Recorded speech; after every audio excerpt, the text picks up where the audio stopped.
한도윤은 알람 없이도 새벽 5시 30분에 깨어났다.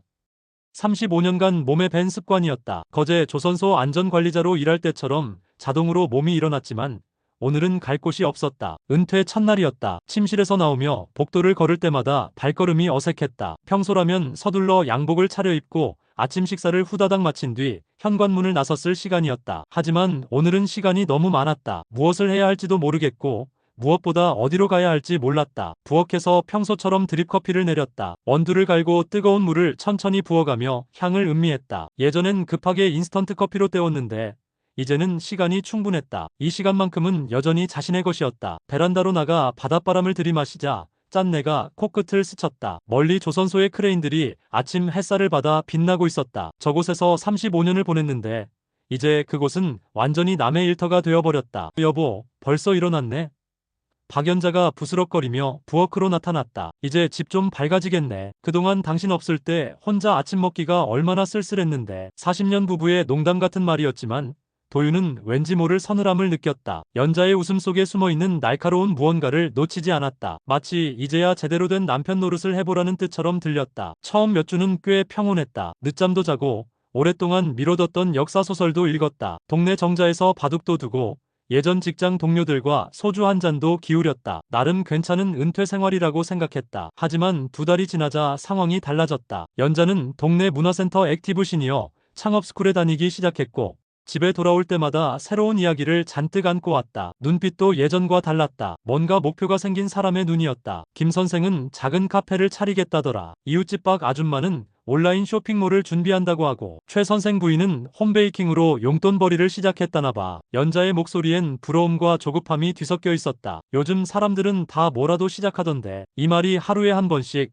때로는 2번씩 반복됐다. 처음엔 그냥 동네 소식 정도로 들었는데 점점 압박감으로 다가왔다. 도윤은 점점 작아지는 자신을 느꼈다. 집안에서 할 일이라곤 텔레비전 보기와 동네 한 바퀴 도는 산책이 전부였다. 한때 수백 명의 직원 안전을 책임지고 큰 프로젝트를 관리하며 바쁘게 살았던 사람이 이제는 하루 종일 아무것도 하지 않는 무력한 존재가 된 기분이었다. 연자가 창업스쿨에서 돌아와 생기발랄하게 이야기할 때면 자신만 세상에서 뒤처지는 것 같았다. 당신도 뭔가 해봐요. 취미라도 좋으니까. 연자가 조심스럽게 제안했지만 35년간 일만 해온 도윤에게 취미란 게 쉽게 떠오르지 않았다. 어느 저녁 연자가 평소보다 한결 다정한 목소리로 말했다. 여보, 우리 가정 살림살이 리모델링도 해야 하고 생활비 관리도 복잡해졌으니까 내가 통장과 카드를 합쳐서 체계적으로 정리해 볼게요. 당신은 마음 편히 쉬어요. 돈 관리 스트레스까지 받을 필요 없잖아요. 40년을 함께한 동반자였다. 집안 살림을 도맡아 해온 아내를 의심할 이유가 없었다. 게다가 요즘 부쩍 활동적이 된 연자가 더 효율적으로 관리할 수도 있겠다는 생각이 들었다. 도윤은 별다른 고민 없이 고개를 끄덕였다. 그날 밤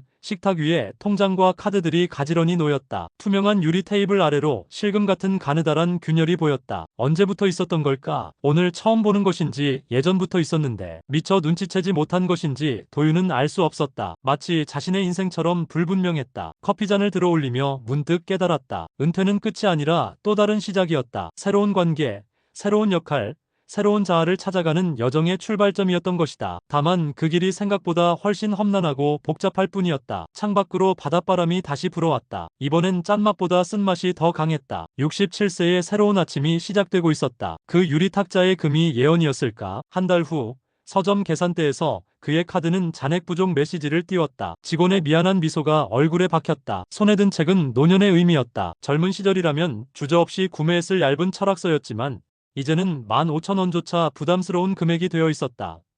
정년퇴직 후 첫 번째로 마주한 굴욕이었다. 카드를 집어넣고 나오는 순간 그는 문득 그 오래된 탁자가 떠올랐다. 아무도 보지 않는 곳에서 조용히 갈라지고 있던 그 보이지 않는 균열 말이다. 집에 돌아오자 연자는 가계부를 펼쳤다. 책은 도서관에서 빌리면 되잖아요. 요즘 불필요한 지출이 많아요. 그녀의 말투에는 새로운 권위가 묻어났다. 그는 설명하려다 멈췄다. 설명이라는 단어가 생전 처음 자신에게 요구된다는 사실이 낯설었다. 한때 집안의 모든 경제적 결정을 내렸던 그였다. 아이들 학원비부터 가족여행 예산까지 모든 것이 그의 승인을 거쳤었다. 하지만 이제 그는 15,000원의 책 한 권도 스스로 살 수 없는 처지가 되었다. 여보, 제가 33년간 이 집을 위해. 그가 말을 시작하자 연자가 손을 들어 제지했다. 그때는 그때고 지금은 지금이에요. 현실적으로 생각해야죠. 현실적으로. 그 단어가 가슴을 찔렀다. 그의 33년 직장 생활이 이제는 비현실적인 과거가 되어버린 것일까. 점심엔 라면을 끓였고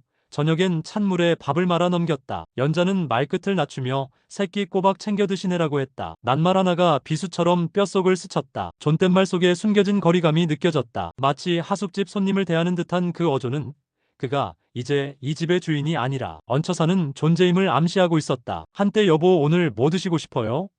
라고 묻던 그 목소리는 어디로 갔을까? 주말 가족 식탁에서는 더 노골적이었다. 아들이 새로 산 와인을 따르며 말했다. 아빠도 요즘은 시대에 맞춰 살아야죠. 정년 후엔 좀 더 검소하게. 아들의 말 위로 연자의 한마디가 겹쳤다. 통합 관리하니 집안이 돌아가요. 와인 잔을 기울이는 아들의 모습에서 그는 젊은 시절 자신을 보았다. 당당하고 자신만만했던 경제력이 곧 발언권이었던 그때의 자신을. 통합관리. 그는 그 단어를 곱씹었다. 모든 것이 연자의 통제 하에 들어간다는 뜻이었다. 카드 사용 내역부터 용돈까지 모든 경제활동이 그녀의 검열을 받아야 했다. 한때 부장이었던 그에게 이제는 매월 정해진 용돈이 지급되고 그마저도 사용 내역을 보고해야 하는 신세가 되었다. 부하 직원들에게 예산 승인 도장을 찍어주던 그 손으로 이제는 아내에게 용돈을 받아야 하는 아이러니. 그날 밤 그는 거실 유리 탁자를 다시 바라봤다. 낯빛에 바랜 금이 더 길어져 있었다. 균열은 조용히 그러나 분명히 집안을 가르고 있었다. 권력의 축이 이동한 것이다. 경제력이 사라지자 발언권도 존재감도 함께 사라졌다. 마치 그 탁자의 금처럼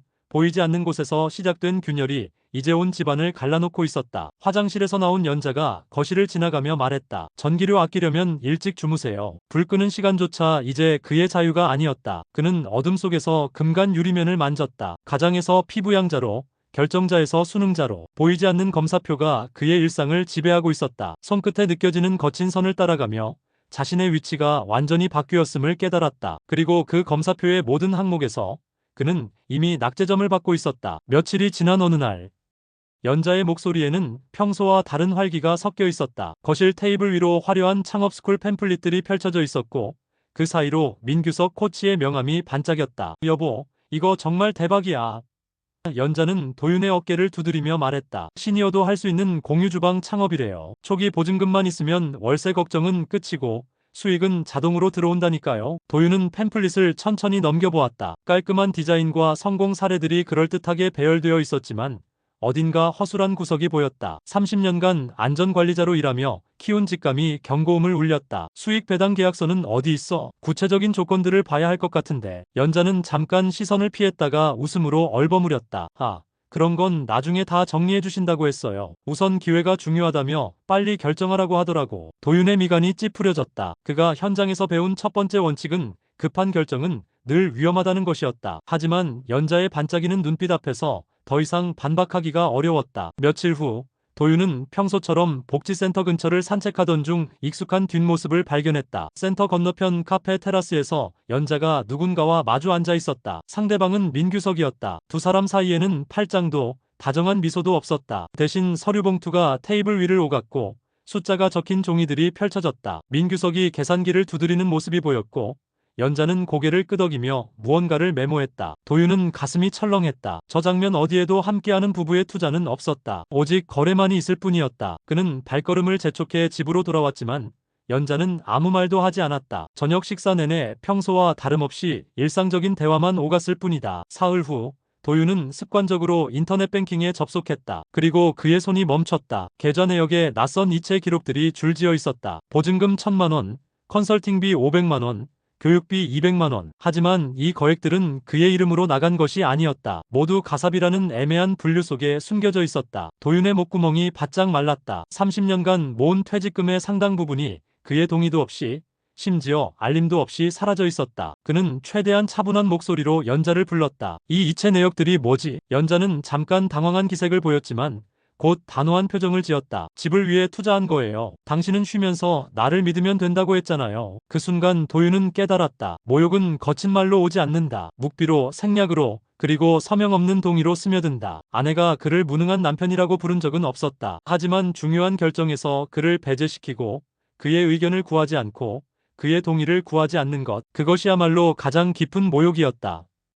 연자는 여전히 자신이 옳다는 표정이었다. 우리 미래를 위한 일인데 왜 이렇게 예민하게 반응해요? 성공하면 당신도 고마워할 거면서. 도윤은 더 이상 말하지 않았다. 30년간 현장에서 부당함과 맞서 싸워온 그였지만 집안에서의 부당함은 어떻게 대처해야 할지 막막했다. 그 밤 도윤은 잠들지 못하고 서재에 앉았다. 책상 서랍에서 오래된 메모장을 꺼냈다. 안전관리자 시절 사고 보고서를 작성할 때 쓰던 습관적인 방식이었다. 그는 첫 페이지를 3칸으로 나누어 제목을 적었다. 사실, 감정, 요구. 그리고 첫 줄에 또박또박 적었다. 사실 1700만 원 무단 이체, 감정 수치, 분노, 배신감, 요구 공동 결정 원칙 복원, 투명한 소통. 메모장을 덮으며 도윤은 생각했다. 이것이 시작이었다. 침묵으로 넘어갈 수 없는 선을 찾아가는 첫걸음이었다. 창밖으로 새벽이 밝아오고 있었다. 하지만 도윤의 마음속에는 여전히 긴 밤이 계속되고 있었다. 그 유리탁자의 균열이 예언이었을까? 도윤의 삶도 서서히 갈라지고 있었다. 연자가 액티브 시니어 창업스쿨에서 만난 민 코치와의 관계가 심상치 않다는 것을 깨달은 건 석 달째였다. 통장 관리를 맡긴 후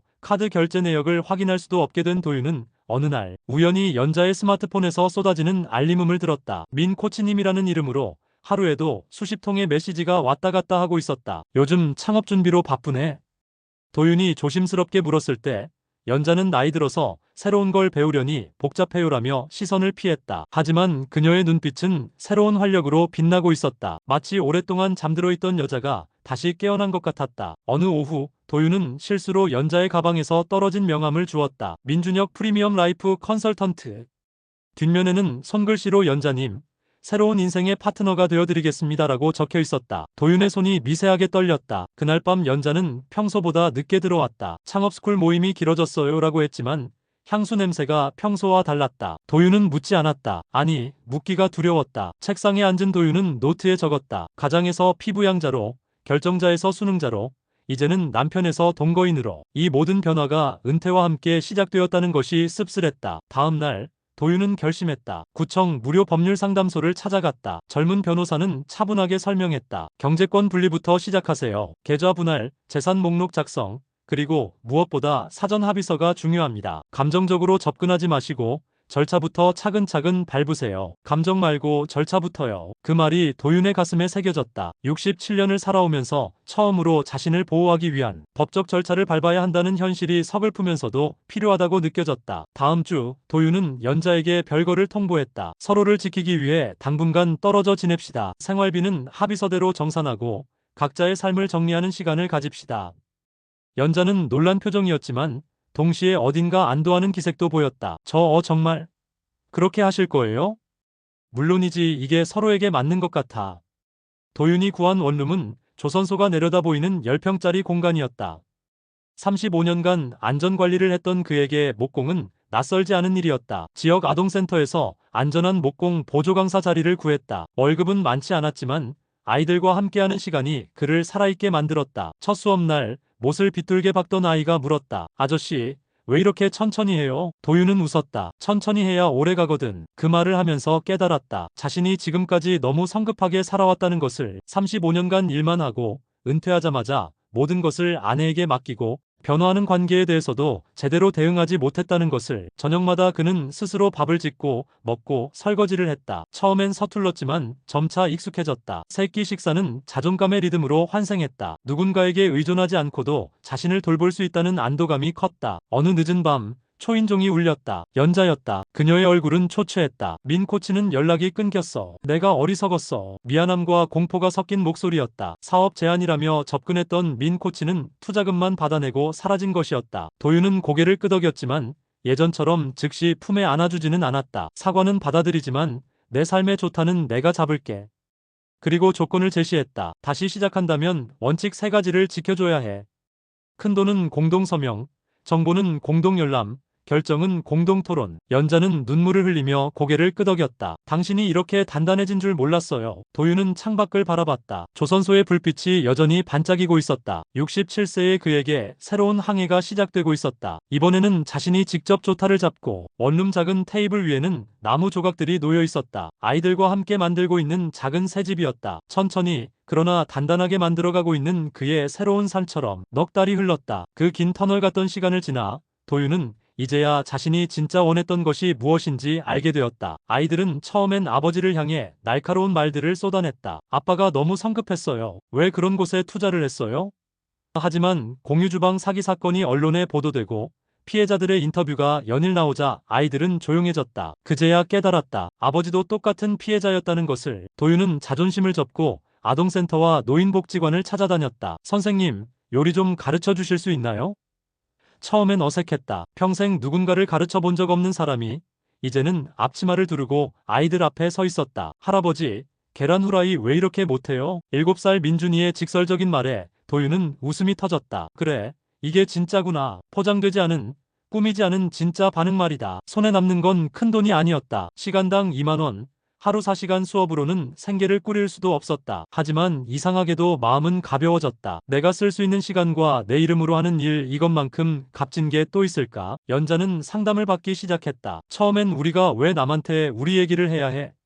라며 반발했지만 몇 번 다녀온 후 달라졌다. 여보, 우리가 부부로서는 실패했을지 몰라도 가족으로서는 계속할 수 있을 것 같아요. 둘은 합의했다. 이혼은 하되 오래된 가족으로 남기로. 같은 집에 살지는 않지만 서로를 존중하고 아이들 일은 함께 상의하기로. 이상하게도 이 결정 이후 서로를 보는 눈이 편해졌다. 어느 봄비 내리는 오후 수업을 마치고 돌아가던 도윤은 문득 예전 집의 유리 탁자를 떠올렸다. 그 탁자에 생겼던 가느다란 금. 결국 그 탁자는 이사하며 버렸지만 그 금은 끝까지 사라지지 않았다. 하지만 더 이상 넓어지지도 않았다. 그냥 그대로 그 모습으로 존재했다. 은퇴는 일이 사라지는 게 아니라 경계와 의미를 스스로 다시 정하는 일입니다. 도윤은 수업 말미마다 같은 말을 건넸다. 처음엔 자신을 위로하려던 말이었는데 어느새 진심이 되어 있었다. 세 가지를 기억합시다. 첫째, 돈은 사랑의 언어가 아니라 규칙의 언어입니다. 둘째, 식사는 의존이 아니라 리듬입니다. 셋째, 느림은 후퇴가 아니라 선택입니다. 창밖으로 빗줄기가 느리게